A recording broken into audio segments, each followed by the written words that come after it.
Edgar Sarin, c'est un jeune artiste de 27 ans qui va vous proposer ici une expérience artistique évolutive pour le moins inédite.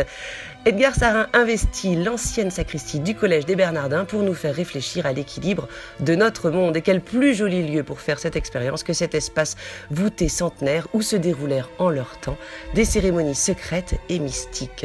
Vous arrivez ici dans un espace essentiel. Des pierres, une chaise, une pomme, des bougies, un piano, une miche de pain, une feuille de journal ou encore une boule de laiton. Au début, rien de bien cohérent, mais regardez à nouveau.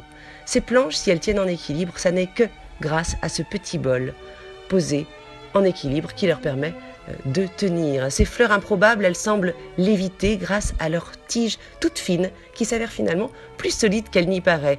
Cette ficelle, c'est elle qui maintient la chaise dans les airs.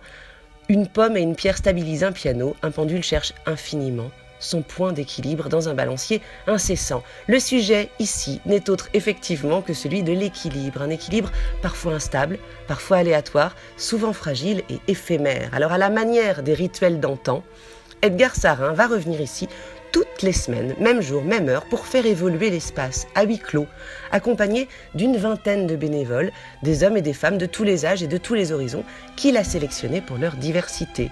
Et nous, me direz-vous, dans tout ça, eh bien, on va en quelque sorte rentrer dans un espace évolutif pour découvrir cet après qui ne cessera d'évoluer au fil des 16 semaines d'exposition. Chaque semaine, l'espace aura donc été recomposé.